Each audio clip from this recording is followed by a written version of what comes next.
चलिए दोस्तों, तो आज की वीडियो को हम लोग शुरू कर रहे हैं और ये वीडियो शुरू हो रही है बेसिक कंसेप्ट की, यानी कि आपका इसमें जो है आपका नियम है वो बताया जाएगा और आपको जो है कि एग्जाम्पल भी आपको बताया जाएगा।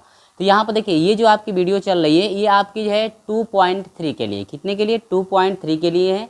और ये जो है आपका बेसिक कंसेप्ट इस वीडियो में हम लोग पढ़ेंगे, स्टेप बाय स्टेप हम आपको समझाने का प्रयास करेंगे ताकि प्रश्नावली को सॉल्व करने में आपको कोई भी कठिनाइयों का सामना ना करना पड़े। और ये वीडियो पसंद आएगी तो इस वीडियो को एक लाइक जरूर कीजिएगा।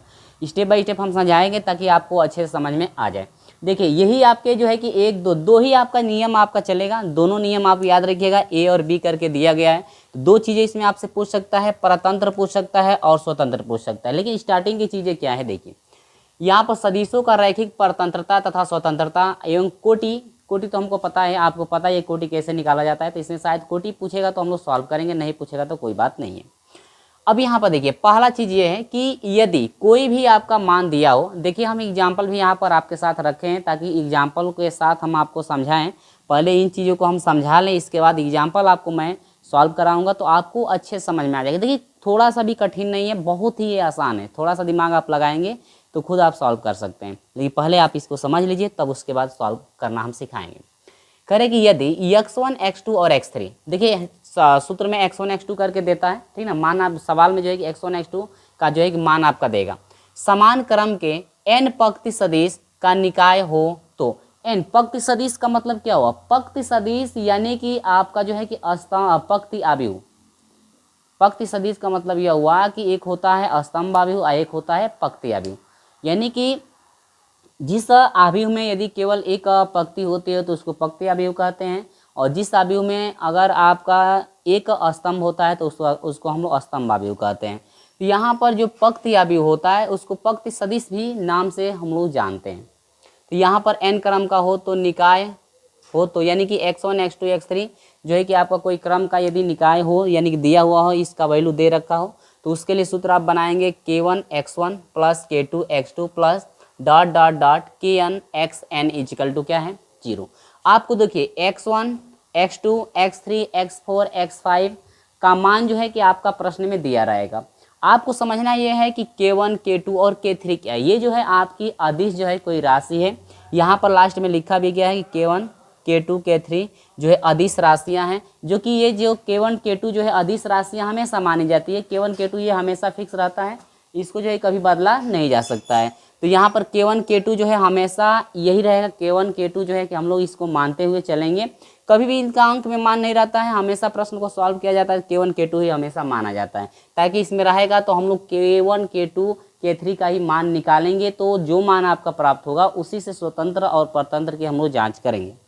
तो यहाँ पर लिखा भी गया कि जहाँ पर k1 k2 k3 dot dot kn जो है अदिश राशियाँ आपकी हैं, जो कि सभी अशून्य नहीं, यानी कि सभी शून्य नहीं, यानी कि यहाँ पर कोष्टक में लिखा भी हो कि शून्य आपकी नहीं होती है। ये k1 k2 हमेशा फिक्स रहता है, ये आपको हमेशा माना जाता है, क्योंकि इसी का वैल्यू फाइंड करके हम लोग जांच करते हैं कि कौन परतंत्र है कौन स्वतंत्र है। तो पहली कंडीशन हम लिखेंगे कि जो भी आपका मान दिया रहेगा उस मानों के साथ k1 k2 का जो है गुणा करके इनको जोड़ा जाएगा, ठीक है, बराबर किसके लिया जाएगा, 0 के हमेशा आपका लिया जाएगा।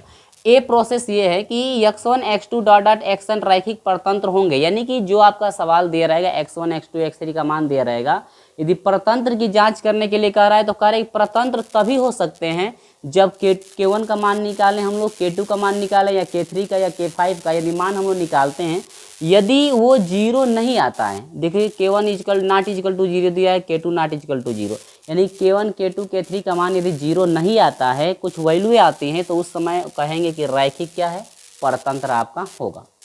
दूसरी चीज़ ये है कि k1 k2 और k3 के लिए हम लोग क्या करेंगे कि रैखिक स्वतंत्र कब होगा, स्वतंत्र तभी होगा जब हम लोग सॉल्व करते हैं समीकरण को, जो भी समीकरण आपका बनेगा सॉल्व करते हैं, यदि उनका वैल्यू 0 आता है, k1 k2 k3 k5 या k7 k6 का यदि मान यदि 0 आ जाता है, तो 0 की कंडीशन में आप कहेंगे कि रैखिक जो है आपका, जो भी है आपका रैखिक आपका सदिश दिया हुआ है, ये आपका कैसा है, स्वतंत्र होगा। तो ये चीज़ आप याद रखिएगा हमेशा, क्योंकि हम लोग एग्जाम्पल में यहाँ पर देखने वाले हैं। तो पहले एक बार इसका स्क्रीनशॉट ले लीजिए, इसके बाद हम आपको एग्जाम्पल समझाने का प्रयास करते हैं अच्छे तरीके से। तो इसका पहले आप स्क्रीनशॉट ले लो, ठीक है।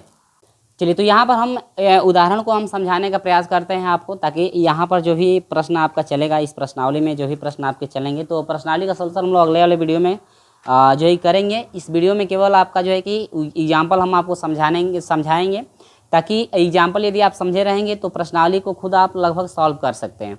तो यहाँ पर चलिए हम लोग सॉल्व करते हैं। यहाँ पर कह रहा है कि ये दिखाए कि सदिश जो है x1 का मान आपका इतना दिया है, x2 का मान इतना दिया है, परिमेय संख्याओं के लिए रैखिक स्वतंत्र हैं। ये क्या है? रैखिक आपका क्या जांच करने के लिए कह रहा है? स्वतंत्र जांच करने के लिए कह रहा है। तो रैखिक स्वतंत्र कब होता है? रैखिक स्वतंत्र कौन है भाई? ये तो आपका परतंत्र के लिए, स्वतंत्र के लिए ये है। यदि हम लोग इसको सॉल्व करते हैं और k1 k2 का यदि मान 0 के बराबर आ जाता है, तब आप कह सकते हैं कि ये जो है आपका रैखिक क्या है? स्वतंत्र है। तो स्वतंत्र ही आपको जांच करना है। तो चलिए हम लोग फटाक से इसको सॉल्व करके देखते हैं कि सॉल्व करने के बाद क्या आपका जो है कि आंसर मिल रहा है। तो यहाँ पर हल करेंगे, ठीक है। तो इसमें हम लोग को दिया है क्या क्या, ध्यान दीजिएगा। लिखेंगे दिया है, क्या लिखेंगे? दिया है। स्टेप बाय स्टेप आप समझते चलिएगा। दिया है x1, ठीक है, बराबर दिया है 3, 1 और माइनस क्या 4। इसके बाद देखिए x2 जो दिया है आपका 2 दिया है माइनस 3 दिया है। समझ में आई बात?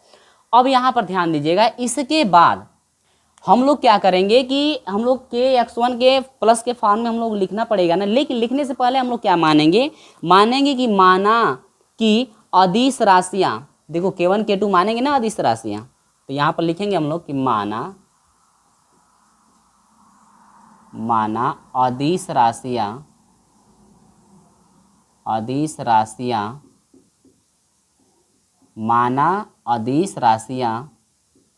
k1 तथा k2 हैं, ठीक है। k1 तथा k2 हैं।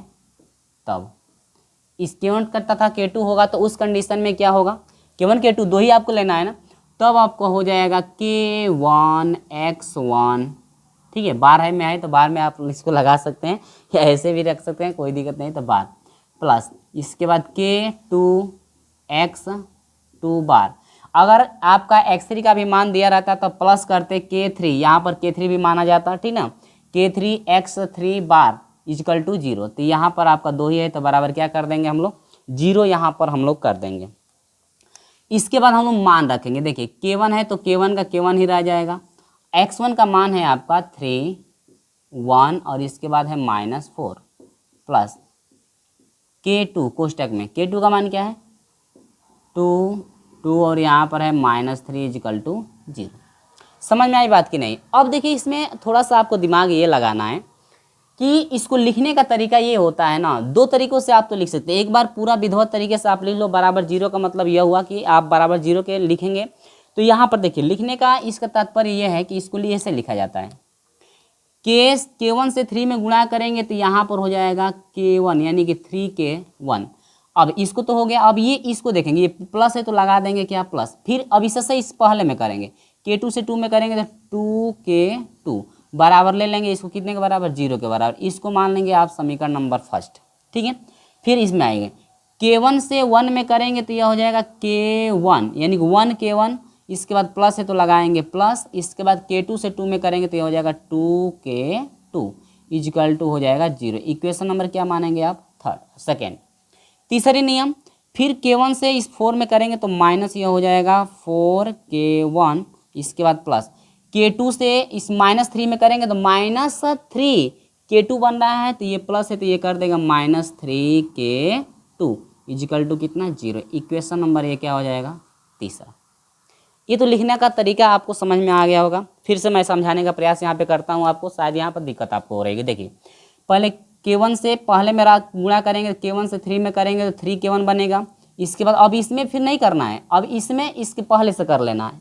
तो यहाँ प्लस है तो प्लस लगा देंगे, k2 से 2 में करेंगे 2k2 बराबर कर देना है कितना? 0। फिर दूसरे अवयव में चलेंगे, k1 से 1 में करेंगे तो 1k1 हो जाएगा। फिर बीच में प्लस यहाँ पर है तो यहाँ प्लस लगाएंगे। k2 से 2 में गुणा करेंगे 2k2 होगा तो 2k2 बराबर क्या लेंगे? 0। ये आपका समीकरण नंबर 2 बन जाएगा। फिर आएंगे तीसरा प्रोसेस, K2 K1 से -4 में गुणा करेंगे तो -4 K1 हो जाएगा। यहाँ पर देखिए प्लस है तो प्लस आप लगा देंगे, लेकिन K2 से -3 में गुणा करना है तो -3 K2 बन रहा है, तो प्लस से माइनस में गुणा माइनस हो जाएगा, 3 K2 = 0। समीकरण नंबर कितना बन गया? 3। अब यहाँ पर क्या करेंगे कि समीकरण हम लोग जैसे जो है कि विलोपन विधि से जैसे x y का मान हम लोग निकालना सीखते हैं तो वैसे यहाँ पे निकाल लेंगे। देखिए समीकरण 1 व 2 से, तो समीकरण 1 व 2 से हम लोग सॉल्व करेंगे तो क्या मिल रहा है, ध्यान दीजिएगा। समीकरण 1 लिखेंगे 3K1 + 2K2 = कितना हो जाएगा, 0। यहाँ पर हो जाएगा K1 + 2K2 = क्या हो जाएगा, 0। ठीक है, यहाँ पर क्या लिखेंगे आप, घटाने पर। और हाँ एक चीज़ याद रखिएगा, कुछ ऐसे भी एग्जाम्पल आपको मिलेंगे कि जब इनको हम लोग समीकरण 1 समीकरण 2 मान कर करेंगे तो ये पूरा यदि दोनों मान कट करके 0 हो जा रहा है, यानी कि ये K1 भी 0 हो जा रहा है, K2 भी 0 हो जा रहा है, तो उस कंडीशन में हम लोग ऐसा मान रखते हैं। इस कंडीशन में जब ये दोनों कट के 0 हो जाएगा तो उस कंडीशन में हम लोग समीकरण 1 या समीकरण 2 या समीकरण 3 में K1 K2 का मान ऐसा हम लोग को रखना पड़ता है ताकि ये 0 के बराबर आए, तो वही आपका K1 K2 का मान हो जाएगा। लेकिन यहाँ पर दोनों मान 0 नहीं हो रहा है, एक ही मान 0 होगा और दूसरे का मान आसानी से हम लोग निकाल सकते हैं। तो घटाने पर लिखेंगे तो ये आपका प्लस है तो माइनस, ये आपका प्लस है तो माइनस। अब देखिए तो 3 में से यहाँ पर गुणांक 1 है, 3 में से 1 घटेगा, आपका हो जाएगा 2K1। अब ये तो आपका कट जाएगा, बराबर कितना हो जाएगा, 0। तो यहाँ से K1 = हो जाएगा 2, यानी कि 0/2, ये गुणांक हटेगा तो 0, यानी कि ये टोटल वैल्यू 0। यानी K1 का मान यहाँ पर कितना आ गया आपका, 0। क्योंकि देखिए K1 का गुणांक 2 है, 2 को हटाएंगे तो बटा 2 होगा, और 2 से 0 में भाग कितना हो जाएगा, 0। ये K1 का मान आ गया।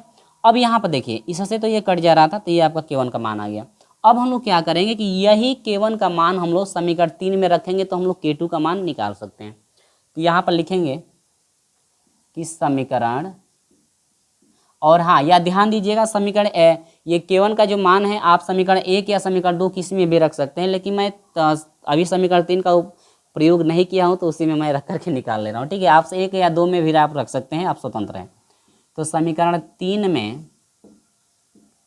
में K1 = 0 रखने पर, चलिए तो समीकरण 3 क्या है इसको हम लोग नोट करते हैं। तो ये है -4K1 प्लस माइनस है तो माइनस कर देंगे 3K2 = क्या है, 0।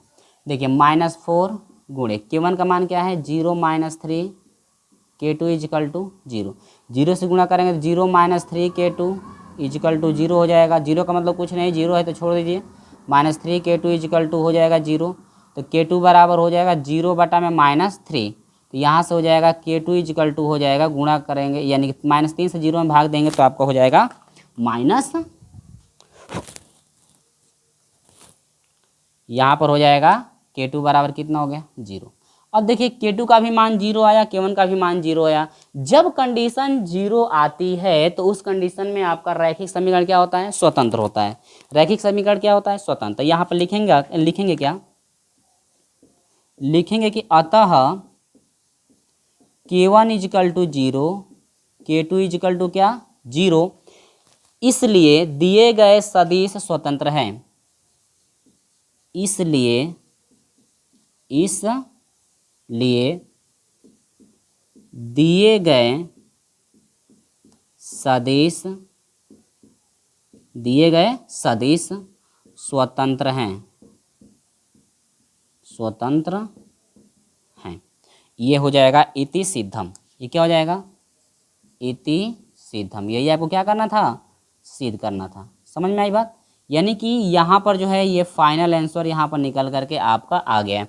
तो इस तरह से कोई भी सवाल यदि आपका स्वतंत्र या परतंत्र की जांच करने के लिए कहता है तो ये चीज़ें हम लोग इसी तरह से हम लोग अपनाएंगे। देखिए कुछ ऐसे भी सवाल आपको मिलेंगे कि यहाँ पर जब हम लोग समीकरण 1 समीकरण 2 को विलोपन विधि से हल कर रहे हैं तो दोनों एक मान तो बच जा रहा है, लेकिन कुछ ऐसे भी सवाल आपके आएंगे जो कि दोनों मान कट जाएंगे। दोनों मान जब कट जाएंगे तो उस समय फाइंड हो ही नहीं पाएगा। तो आप लोग ऐसा K1 K2 का मान रखने का प्रयास करेंगे ताकि यहाँ पर K1 K2 का मान रखें तो वो 0 के बराबर आपका आ जाए।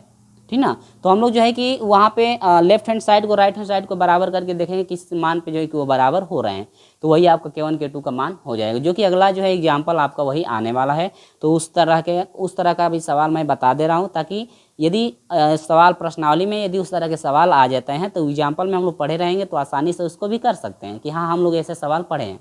तो स्क्रीनशॉट इसका ले लीजिए, हम आपको लेकर चलते हैं अगले एग्जाम्पल के तरफ। अगला एग्जाम्पल भी सेम इसी तरह से आपका होगा, समीकरण आपका बनेगा ही, यहाँ से बस ये चीज़ें हट जाएंगी और बाकी सब चीज़ें वही रहेंगे। ठीक है, तो जी जो यहाँ पर रहने वाले हैं मैं उसको ऐसे ही रहने देता हूँ, जो अब बदलने वाला है उसको मैं बदल करके आपको समझाने का प्रयास करता हूँ। तो स्क्रीनशॉट ले लीजिए, मैं आपको लेकर चलता हूँ अगले प्रश्न की तरफ। ठीक है, चलिए तो अगला जो है कि हम एग्जाम्पल लेकर आ गए हैं। एग्जाम्पल अगले में भी आपको यही सिद्ध करना है, और सिद्ध ये करना है कि दिखाइए कि ये जो है आपका परतंत्र है, ये जो है आपका स्वतंत्र जो है पहले में जांच करना था, लेकिन अब हम लोग को जांच क्या करना है, परतंत्र की जांच करनी है।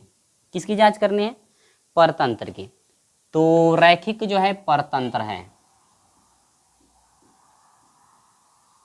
तो रैखिक परतंत्र कब होगा, रैखिक परतंत्र की कंडीशन के लिए आपका जो K1 K2 का मान आप निकालेंगे वो जो है कि 0 के बराबर नहीं होना चाहिए। ठीक है, चलिए तो हम लोग सॉल्व करके देखते हैं। यहाँ पे दिया है क्या, दिया है यहाँ पर हम नोट करेंगे, दिया है x1 का मान 1 2, इसके बाद दिया है 4, x2 का मान दिया है 3 6 और यहाँ पर दिया है 12। ठीक है, देखिए k हो जाएगा, इसके बाद x1 का मान हो जाएगा 1 2, इसके बाद 4 प्लस k2 का मान हो जाएगा 3 6, यहाँ पर हो जाएगा 12 इजिकल टू क्या हो जाएगा 0। अब यहाँ पर हम लोग उसी तरह से बना लेंगे, तो बनाएंगे तो यहाँ हो जाएगा k से 1 में यह हो जाएगा k प्लस है तो प्लस, फिर k2 से 3 में तो यह हो जाएगा 3k2 सही इजिकल टू 0। इक्वेशन नंबर कितना बन जाएगा 2। फिर k से 2 में करेंगे तो यह हो जाएगा 2 और यहाँ पर k1 है, k1 हो जाएगा, सॉरी यहाँ पर हम k खुदे लिखे हैं, k1 हो जाएगा। ठीक है, इसके बाद हो जाएगा k2 से 6 में करेंगे तो प्लस हो जाएगा 6k2 इजिकल टू कितना 0। देखिए 2 से कट रहा है तो 2 से कटा दीजिए, यह हो जाएगा k1 प्लस हो जाएगा 2 3 6 k2 इजिकल टू क्या हो जाएगा 0। इक्वेशन नंबर कितना हो जाएगा 3। ठीक है ना, कट रहे तो आप कटा सकते हो भाई, कट रहा है तो कटा सकते हैं। फिर उसे k1 से इसमें करेंगे तो यह हो जाएगा 4 k1, इसके बाद प्लस k2 से 12 में करेंगे तो यह हो जाएगा 12k2 इजिकल टू कितना हो जाएगा 0। और फिर 4 से ये कट रहा है, 4 से कटा सकते हो, k1 plus 4 3 12 k2 equal to कितना हो जाएगा 0। इक्वेशन नंबर कितना हो जाएगा 3। अब देखिए जो आपका समीकरण नंबर 1 निकला है, 2 निकला है, 3 निकला है, तो सभी समीकरण आपके बराबर हैं। तो सभी समीकरण जब बराबर हो रहे हैं तो इसको कोई ऐसा समीकरण नहीं है कि जिन दोनों को कोई इन तीनों में से ऐसा कोई 2 समीकरण है ही नहीं कि जिनको सॉल्व करने के बाद आपका कोई ना कोई k1 का मान और k2 का मान हम लोग निकाल पाएंगे। तो अब ये जब तीनों समीकरण सेम आ गए तो इस कंडीशन में हम लोग क्या करेंगे कि अब हम लोग देखेंगे कि k1 और k2 का मान हम अपने मन से क्या लें कि वह 0 के बराबर हो जाए, 0 के बराबर वो संतुष्ट करें। तो चलिए हम लोग यहाँ पर लेते हैं, अपने मन से लेंगे कि यहाँ पर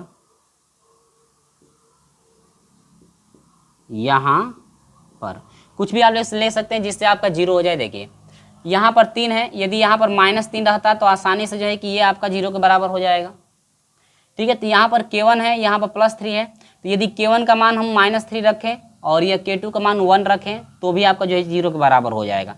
तो आप अपने मन से क्या कर सकते हैं कि k1 बराबर आप रख देंगे -3, या k1 बराबर जो है आप 3 भी लिख सकते हैं, और k2 बराबर आप लिख सकते हैं -1, क्योंकि -1 से 3 में करेंगे तो ये -3 हो जाएगा।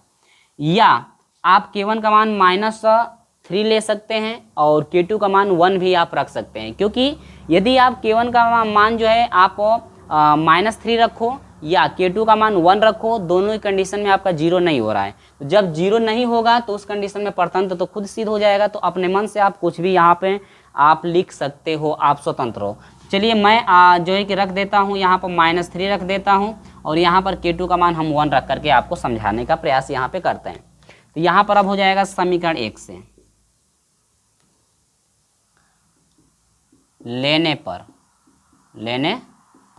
तो समीकरण यहाँ पर हो जाएगा कि समीकरण 1 से देखिए किसी में भी रख करके देख लीजिए क्या वास्तव में 0 के बराबर हो रहा है कि नहीं। तो यहाँ पर देखिए समीकरण 1 है k1 plus 3k2 is equal to क्या हो जाएगा 0। k1 का मान कितना है -3 प्लस 3 गुणे k2 का मान कितना है 1 इजिकल टू 0। तो -3 प्लस 3 इजिकल टू क्या हो जाएगा 0। तो यहाँ पर 0 इजिकल टू क्या हो गया 0। दोनों साइड बराबर हो गई कि नहीं, लेफ्ट हैंड साइड जो है ये राइट हैंड साइड के क्या हो गई बराबर हो गई। तो देखिए कभी भी हम लोग दो समीकरण को सॉल्व करते हैं विलोपन विधि या प्रतिस्थापन विधि, तो एक्स वाई के मान वही होंगे जो है कि समीकरण को संतुष्ट करें। यहाँ पर संतुष्ट तो कर रहा है, तो अब यहाँ पर क्या हम लोग लिखेंगे, देखिए जब जीरो के देखिए रखे हैं जो मान, तो ये k1 k2 का मान क्या 0 है। यदि 0 रहता तो उस समय आपका स्वतंत्र हो जाता, लेकिन 0 नहीं है, तो इस कंडीशन में आपका क्या बनेगा 0 नहीं है, तो अतः लिखेंगे कि अतः k1 equal to -3 k2 equal to क्या है 1 है ना। यहाँ पर क्या क्या मिला है ध्यान दीजिए, यहाँ पर जो k1 का मान है ये 0 के बराबर नहीं है, और k2 का भी मान है जो ये 0 के बराबर नहीं है। और जब 0 के बराबर नहीं है तो इसलिए ये जो है अब लिखेंगे कि इसलिए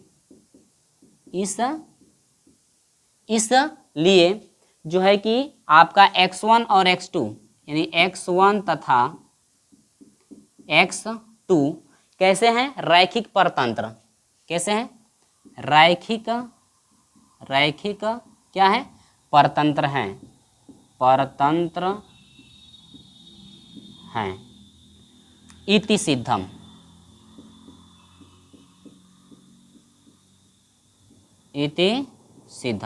ये आपका जो है कि फाइनल आंसर निकल करके आ गया। देख रहे हैं ना किस तरह से यहाँ पे ये तरीका कुछ पहले वाले से ये तरीका बिल्कुल अलग है, पहले वाले से तरीका बिल्कुल अलग है। अलग तरीका इसलिए है क्योंकि ये तीनों समीकरण एक ही आ रहे हैं, तो इस कंडीशन में हम लोग k1 k2 का मान क्या रखें कि ये समीकरण को संतुष्ट करेगा। जो भी आप रखें समीकरण को संतुष्ट करेगा तो वही आपका मान यहाँ पर हो जाएगा, ठीक ना। या यहाँ पर ये भी ले सकते हैं, k1 का मान आप जो है कि 12 ले सकते हैं और k2 का मान -4 ले सकते हैं, तो 4 3 12 हो जाएगा, -12 और +12 0 हो जाएगा उस कंडीशन में भी, तो वो भी आप मान रख सकते हैं, आप स्वतंत्र हैं। लेकिन ये जो है समीकरण को संतुष्ट करना पड़ेगा, ठीक है, करना चाहिए तब आपका होगा। अब किसी के दिमाग में ये भी आ रहा होगा, मैं समझता हूँ किसी के दिमाग में ये भी आ रहा होगा कि सर क्या तब वो आप कह रहे हैं इस तरह से क्या k1 का मान 0 k2 का मान 0 लेंगे तो भी तो 0 हो जाएगा, लेकिन नहीं 0 जब भी आप लेंगे आपको दिखाना है कि आप परतंत्र न दिखाना है कि ये सिद्ध करके दिखाओ कि ये परतंत्र है। तो यहाँ पर खुदे प्रश्न में कह रहा है कि दिखाओ कि ये परतंत्र है, तो उस कंडीशन में 0 तो ले नहीं सकते, 0 के बराबर नहीं लेना पड़ेगा, तब जा करके आपका ये मान आ सकता है, ठीक है। तो अगर यही स्वतंत्र कहता तो उस कंडीशन में आप 0 लेकर दिखा सकते हो स्वतंत्र की कंडीशन के लिए, ठीक ना। तो ये आपका परतंत्र है, तो परतंत्र की कंडीशन में आपको जो है कि इस तरह से करना पड़ेगा। समझ में आया कि नहीं, तो ये चीज़ आपको समझ में आ गई। इसी के साथ मैं एक और एग्जाम्पल आपके साथ रखता हूँ ताकि उसमें भी आपको समझ में अच्छे से आ जाए। तो इसको मैं हटाता हूँ और स्क्रीनशॉट यदि आप लेना चाहते हैं तो ले लीजिए। अगला एग्जाम्पल हम आपको समझाने का प्रयास करते हैं, ठीक है। तो कुछ ऐसे भी एग्जाम्पल हम आपके साथ शेयर करने वाले हैं जो कि आपका 3 आपके रहेंगे। जैसे इसमें 2 ही x1 x2 दे रहा था, तो अब हम x3 वाले पे थोड़ा 3 वाले पे भी आपको बता देते हैं ताकि प्रश्नों का सॉल्व करें तो हम लोग आपको जो है कि डाउट ना हो कोई, ठीक ना। तो 3 वाले पे भी हम लोग समझ लेते हैं, कुछ ऐसे एग्जाम्पल लेंगे जो 3 वाले पे भी होंगे। चलिए तो स्क्रीनशॉट लीजिए, आगे मैं आपको लेकर चलता हूँ अगले एग्जाम्पल की तरफ, ठीक है। चलिए तो यहाँ पर हम लोग बात करते हैं जो है कि इस तीसरा टाइप का यहाँ पर हम एग्जाम्पल लिए हैं। तो देखिए हम लोग सेम वही चीज़ें लेकर चलेंगे जो कि लास्ट में एग्जाम्पल लिया हूँ। इसके बाद अगले वाले वीडियो में हम आपसे मिलेंगे और प्रश्नावली के साथ मिलेंगे। तो चलिए तो यहाँ पर दिया है क्या क्या, देखिए दिया है x1 बार इजिकल टू ये दिया है 2 3, इसके बाद x2 बार दिया है आपका 4 और -2, इसके बाद आपका x3, इसके बाद दिया है -3 और 6, ठीक है। तो यहाँ पर अब मानेंगे कि माना अदिश राशियाँ, देखिए 3 कंडीशन है तो 3 अदिश राशियाँ माननी पड़ी। माना अदिश राशियाँ k1 k2 तथा k3 है, तब उस कंडीशन में तब क्या होगा, अब होगा ये होगा कि आपका k1 इसके बाद आपका हो जाएगा x1 पे बार प्लस k2 x2 पे बार प्लस k3 इसके बाद हो जाएगा x3 पे क्या बार इजिकल टू कितना 0। ये तो आपका पहला प्रोसेस कंप्लीट हुआ। इसके बाद हम लोग मान रखेंगे, मान रख करके सॉल्व करते हैं। चलिए मान रखते हैं के हो जाएगा 1, x1 का मान है 2, 3 प्लस k2 और x2 का मान क्या है 4 माइनस आपका 2 हो जाएगा प्लस k3, x3 का मान क्या है -3 का मान हो जाएगा 6 इजिकल टू कितना 0।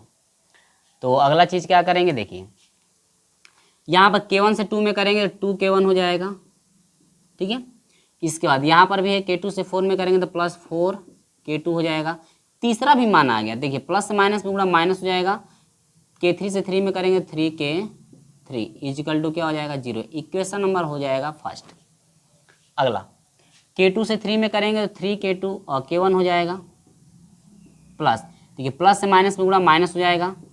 k2 से 2 में करेंगे तो ये हो जाएगा 2k2। इसके बाद देखिए प्लस k3 से 6 में करेंगे 6k3 इजिकल टू क्या हो जाएगा 0। यहाँ पर हो गया इक्वेशन नंबर क्या सेकेंड।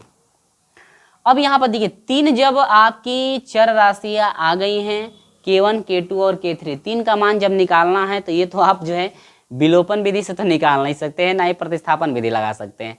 एक विधि आप लोग पढ़े होंगे वज्र गुणन विधि, तो वज्र गुणन विधि यहाँ पे हम लोग लगा सकते हैं। तो यहाँ पर लिखेंगे वज्र गुणन विधि से, वज्र गुणन विधि से।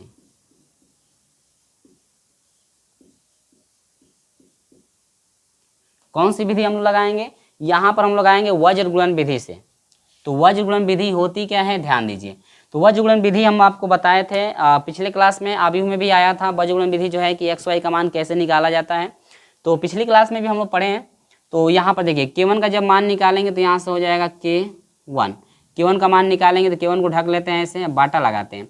जो मान बचे हैं इनका तिर्यक गुणा इससे इसमें करते हैं तो 4 छके हो जाएगा 24, बीच में माइनस लगाते हैं, फिर इससे करेंगे तो माइनस माइनस प्लस हो जाएगा 2 3 6, तो ये हो जाएगा +6 बराबर k2 का हम लोग निकालेंगे तो k2 बाटा में आपका हो जाएगा। ये हम लोग ढक लेंगे नीचे वाले से ऊपर में, 3 3 के 9 माइनस ये हो जाएगा 9, बीच में हमेशा माइनस लगेगा, 2 6 12, तो यहाँ पर हो जाएगा 12 इजिकल टू k3 का मान निकालेंगे k3 अपान k3 को ढक लेंगे, ये 2 दूनी के 4, देखिए 2 दूनी के हो जाएगा 4, माइनस हो जाएगा 4, बीच में माइनस लगता ही है, 3 चौके हो जाएगा 12, ठीक है।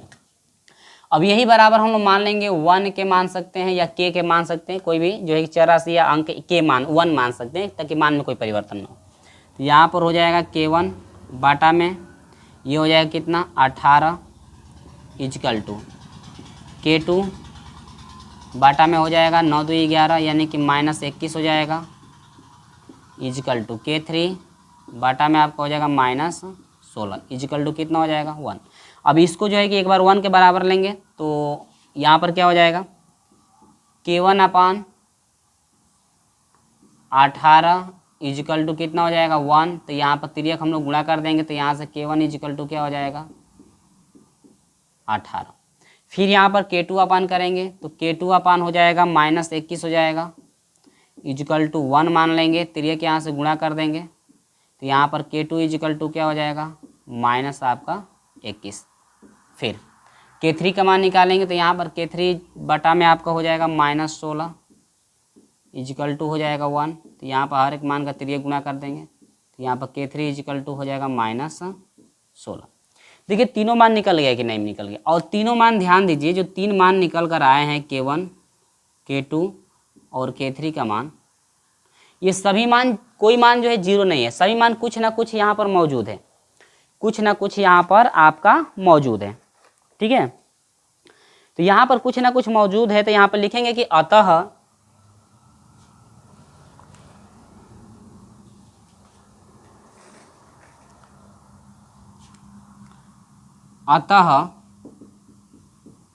k1 इजिकल टू 18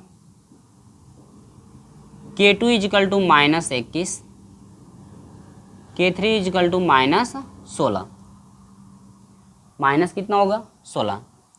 यहाँ पर क्या है भाई k1 का जो मान है नॉट इजिकल टू 0, k2 का भी जो मान है नॉट इजिकल टू 0 है, k3 का भी जो मान है नॉट इजिकल टू 0। देखो भाई लिखने का तरीका अलग अलग है, ऐसे इतना दिखा करके आप इसलिए कर लिख भी सकते हैं डायरेक्ट, लेकिन मैं यहाँ पर 0 नॉट 0 भी दिखा दे रहा हूँ, इसलिए अब बताइए रैखिक जो आपका दिया गया है ये आपका रैखिक कैसा है, परतंत्र है, इसलिए दिया गया रैखिक या सदिश लिख सकते हैं, इसलिए दिया गया जो है कि सदिश, इसलिए या x1 x2 x3 भी लिख सकते हैं, इसलिए मैं देख लेता हूँ भाई, क्लियर आपको कर देता हूँ, ठीक है। इसलिए दिए गए सदिश, इसलिए दिए गए सदिश, दिए गए सदिश क्या है भाई, क्या था, परतंत्र की कंडीशन आ रही है ना, दिए गए सदिश क्या है, परतंत्र है, इति सिद्धम, यही आपको क्या करना था, सिद्ध करना था,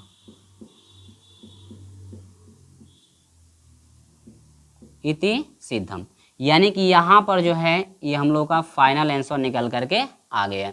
तो इस तरह से हम लोग को स्टेप बाय स्टेप कर लेना था, ज़्यादा यहाँ पे कठिनाइयाँ नहीं हो रही होंगी, आपको जो है हर एक सवाल जो है आपको अच्छे से समझ में आ गया है। जितने भी हम एग्जाम्पल आपको समझाए हैं और यहाँ पर सूत्र भी हम समझाए, तो सूत्र को देखो भाई, सूत्र याद रखोगे तो सॉल्व करने में कोई भी कठिनाइयाँ नहीं होगी, यदि सूत्र नहीं याद रखोगे तो सॉल्व करने में कठिनाइयाँ भाई हो सकती है। तो ये सुलभ मेरा प्रयास ये रहेगा कि जो प्रश्नावली आपकी सॉल्व कराई जाएगी ये सूत्र इस तरह से रखा जाए ताकि प्रश्नावली में भी हम आपको अच्छे से समझा सकें और आपको भी अच्छे से समझ में आ जाए, ठीक ना। क्योंकि ये सूत्र रहेगा तो शायद आपको अच्छे से क्लियर रूप से समझ में आ जाए, या याद आप लोग रख लीजिएगा। ये सूत्र जरूर नहीं कि आपका अगले वीडियो में ये सूत्र रखा जाएगा, क्योंकि जो है कि सूत्र आप लोग को याद करना पड़ेगा। तो ये तरीका आप लोग पता है, ये तरीका 3 जो है आपके एग्जाम्पल जो बताए गए हैं, आप तीनों एग्जाम्पल को एकदम विधिवत तरीके से रिवाइज करिएगा और तरीका समझ लीजिएगा कि तरीका क्या क्या चल रहा था, किस तरह से रखा जा रहा था मान, उसके बाद हम लोग मान क्या निकाल रहे थे। तो इस तरह से लिखने का भी तरीका है। तो हम स्टेप बाय स्टेप सारी चीज़ें हम आपको बताए हैं। तीनों नियम 3 प्रकार के थे ताकि आपको प्रश्न ऐसे मिले तो आपको दिक्कत ना हो। तो ये वीडियो आपका यहीं पर समाप्त होता है, और ये वीडियो आज अच्छा लगता है तो इस वीडियो को लाइक जरूर कीजिएगा, और हमारे साथ नए जुड़े हैं तो चैनल को सब्सक्राइब करके हमारे साथ जरूर जुड़िएगा। तो चलिए दोस्तों, मिलते हैं आपसे अगले वीडियो में, तब तक के लिए जय हिंद।